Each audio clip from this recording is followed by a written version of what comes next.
Okay, so thinking about maybe investing in Amazon. Smart.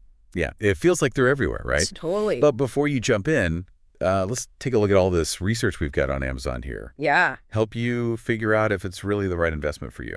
absolutely. And hey, if you like deep dives on companies or like other topics you want to learn more about, hit that subscribe button and you won't miss any. Yeah, today we are diving deep into Amazon. That's right. We're going to be exploring the business model, the financial health, their position in the market, Yeah. and hopefully give you all the tools you need to make a more informed decision about it. All right. Sounds good. All right. Let's jump in. Let's do it. First up, business understanding. Yeah.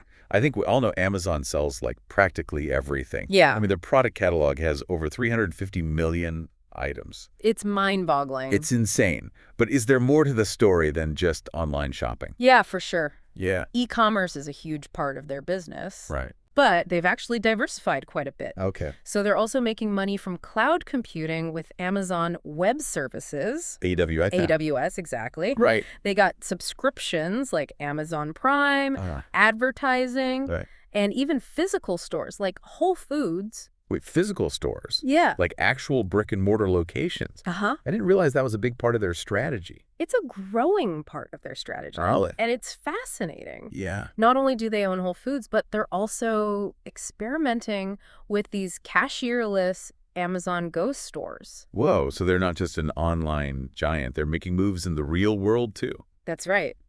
Interesting. Tell me more about this cloud computing business. Yeah. AWS, right. Yes, Amazon Web Services. And it's not just some side project. Okay.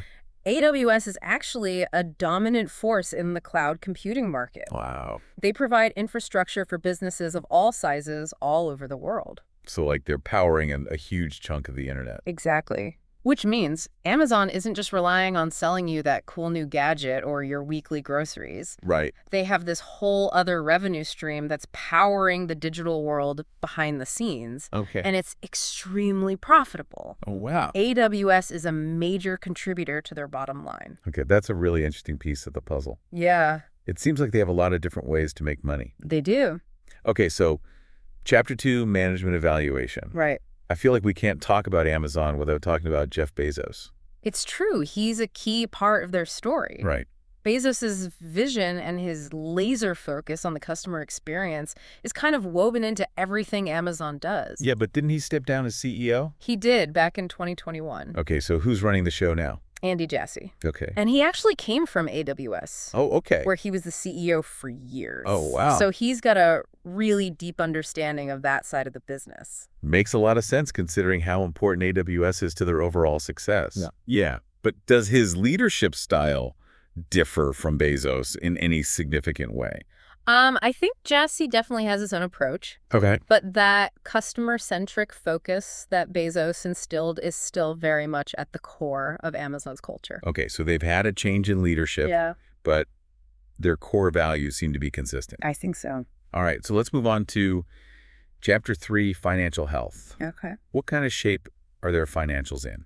Well, get ready for some impressive numbers. I like impressive numbers. Amazon has a history of strong revenue growth, Okay, and their profit margins are expanding. that's what investors like to hear. Yes. What about their debt? Their debt-to-equity ratio is around 32.2%, Okay. which is actually down from previous years. Okay. So it seems they're managing their debt pretty responsibly. Okay, it's good. But here's where things get really interesting. Okay. Amazon actually operates with negative working capital. Negative working capital. Yeah. What does that even mean? Yeah, it's a fascinating I've never heard of that before. and somewhat complex strategy. Okay. Essentially, Amazon collects payments from their customers before they have to pay their suppliers. Okay. So they're constantly operating with a positive cash flow. So it's like they're using their customers' money to fund their operations and growth. Exactly. Why? It allows them to reinvest that cash back into their business, Right. developing new products, expanding their reach, Right. and basically staying ahead of the competition. Wow. It's a really powerful tool for growth. I'm starting to see why Amazon is such a force to be reckoned with. Yeah. This negative working capital thing is brilliant. Yeah.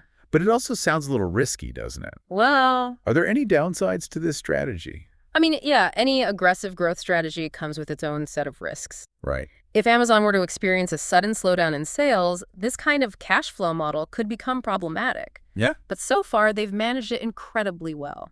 It's definitely something to keep an eye on. For sure. This is really making me rethink how I see Amazon. Yeah. It's not just an online store. It's a financial powerhouse. For sure. But before we move on, I want to quickly mention our YouTube channel, Stock Analytics. Yeah, we break down investment opportunities Yeah. in a way that's easy to understand and, dare I say, even a little bit fun. Absolutely. And while you're there, drop a comment. Yes, please. Let us know what stocks you want us to do a deep dive on next. We love to hear from you guys. All right, now back to Amazon. Let's dive into Chapter 4, Market Sentiment. Okay. What are the experts saying about Amazon's future? Are they optimistic?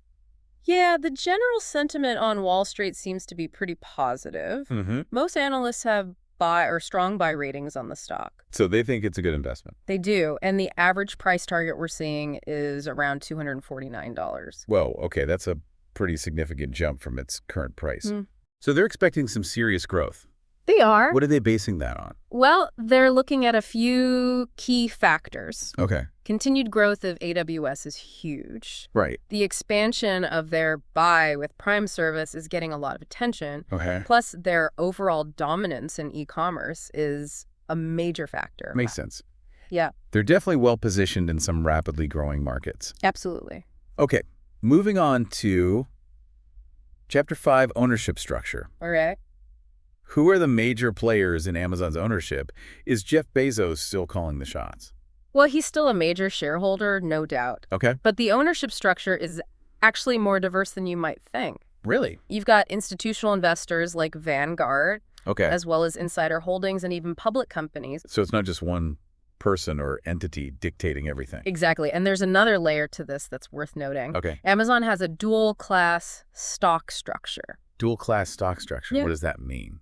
Essentially, it means there are different classes of shares, Okay. each with different voting rights. Okay. In Amazon's case, this gives Jeff Bezos, who holds a significant portion of the Class B shares, Right. more voting power than other shareholders. So even though he's not the CEO anymore, he still has a lot of control over the company's direction. That's right. It's something investors should be aware of Yeah.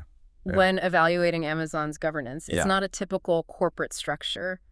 That's a really important point. It's not just about the financials. Right. It's also about understanding how decisions are made and who has the most influence. Exactly. It adds another dimension to the investment decision. Right. Okay, let's move on to our final chapter, Chapter 6, Decision Framework. Okay. This is where we put all the pieces together and try to figure out, is Amazon a buy, a sell, or a hold? Right. A great framework for making that decision is a SWOT analysis, Okay. which looks at Amazon's strengths, weaknesses, opportunities, and threats. Okay, let's start with the strengths. What are Amazon's biggest advantages?